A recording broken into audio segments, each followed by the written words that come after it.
Welcome to Fantasy Sports Live, brought to you by DraftDay.com. I am Crazy Gaby, and I am feeling fresh as hell. I'm feeling fly for a white guy. Let me tell you what. Take a look here.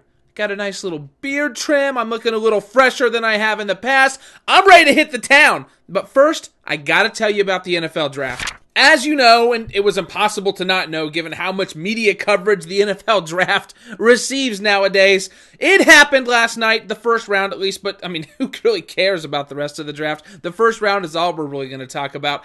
And there were some notable steals. I just want to take you down the list of a couple offensive players who I think could greatly affect the daily fantasy landscape moving forward into football season. First up, the first offensive player surprisingly taken was Blake Bortles at number 3 by Jacksonville. Now, I have to say I'm a bit surprised. I thought it would be Sammy Watkins or maybe even Johnny Manziel. I did not see Blake Bortles going this high, and I also didn't see him being taken over Sammy Watkins. But hey, when your team needs someone, they need someone.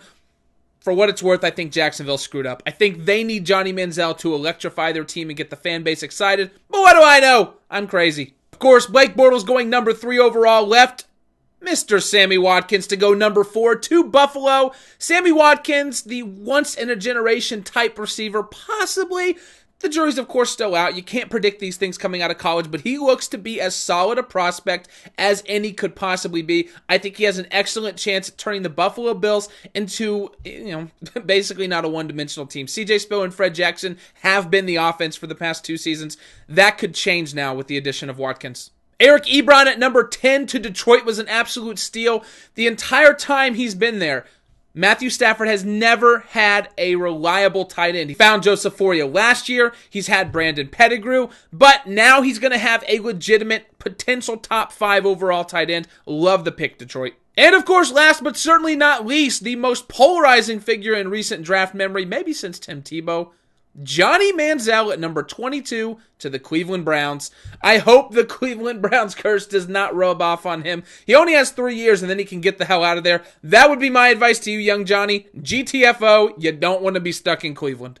To get some more perspective on which players have a great shot at affecting the daily fantasy football landscape, you can check out an article written by our very own Josh Shepardson by clicking below. Speaking of Josh Shepardson, he's got daily fantasy baseball picks to click for you tonight, and his top overall pitching option, Julio Teheran, is $18,200. A little on the more expensive side, but Josh says you need him. He's got a sub-2 ERA, and the Cubs are absolutely awful against right-handed pitching. You can click below to read the rest of Josh's picks for today. He's got a lot of them, and they're really good. You can't miss this. Question of the day for you, my friends. Were there any first-round selections that really stood out to you? I already mentioned Blake Bortles at number 3 before Sammy Watkins and Johnny Manziel. Definitely something that surprised me. Did anything catch your eye? I want to discuss it with you. Leave your comments below. Thanks for watching Fantasy Sports Live. Remember, if you liked what you saw, you gotta like and you gotta subscribe. You'll get that daily fantasy goodness delivered to you as soon as it's available each and every day. I'm Crazy Gaby reminding you to be a man and grow yourself a beard. Then get a nice beard trim just like I did.